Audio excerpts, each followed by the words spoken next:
ফ্যাসিস্টের বিরুদ্ধে আপনাদের সকলকে ঐক্যবদ্ধ থাকতে হবে ইনশাআল্লাহ।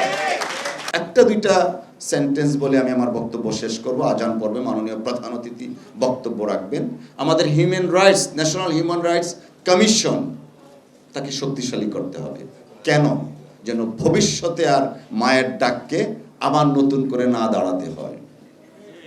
আজকে পার্লামেন্টে আমরা এমপি নির্বাচিত হওয়ার পরে, ডেপুটি স্পিকার হওয়ার পরে আমি আমার প্রথম ভাষণে বলেছিলাম, এই সংসদ মুজলুমের সংসদ। ফাঁসির মঞ্চের আসামিরা এই সংসদে আছেন, আয়নাগরের যারা ছিলেন তারা এই সংসদে আছেন, গুম হওয়া ব্যক্তিগণ এই সংসদে আছেন।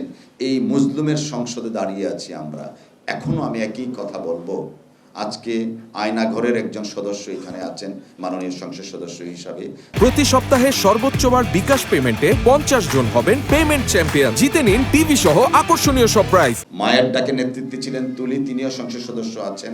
গুমহম খুকন সাহেব আছেন, আরেকজন আছেন।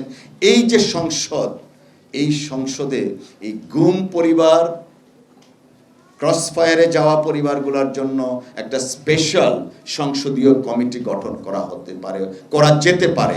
আমার মনে হয় যারা ভিকটিম আছেন এবং মেম্বার অফ পার্লামেন্ট আছেন, তারা অফকোর্স অন্যান্য মেম্বার অফ পার্লামেন্টের সাথে কথা বলে সংসদে একটা সংসদীয় স্পেশাল কমিটি করতে হবে। কেন? আমাদের নূর খান সাহেব একটু আগে যে কথাগুলো বলে গেছেন, আমরা ন্যায় বিচার চাই। ন্যায় বিচার সুনিশ্চিত করার জন্য ট্রাইব্যুনালের সংখ্যা বাড়ানোর দাবি আসছে, বাজেট বাড়ানোর দাবি আসছে। প্রত্যেকটা জিনিসকেই আমরা কিন্তু মনে রাখতে হবে, এই বর্তমান সরকার এই গুম, হত্যা, নির্যাতন, ক্রসফায়ারের উপর দাঁড়িয়ে এই সংসদ, এই সরকার। অতএব এই সরকারের দায়িত্ব হচ্ছে সর্বাগ্রে এই সমস্ত বিষয়গুলোকে প্রাধান্য দিয়ে রাষ্ট্র পরিচালনা করা।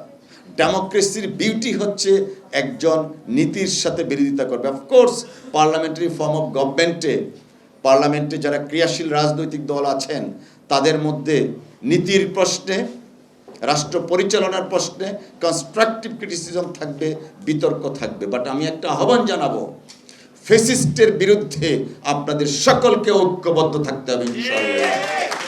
কারণ বাংলাদেশ যেন আবারও কখনো কোনো সময়ে ফ্যাসিস্টের মুখোমুখি হতে না হয়, সেই জন্য সবাইকে আমরা ঐক্যবদ্ধভাবে কাজ করব। আল্লাহ হাফেজ। বাংলাদেশ জিন্দাবাদ।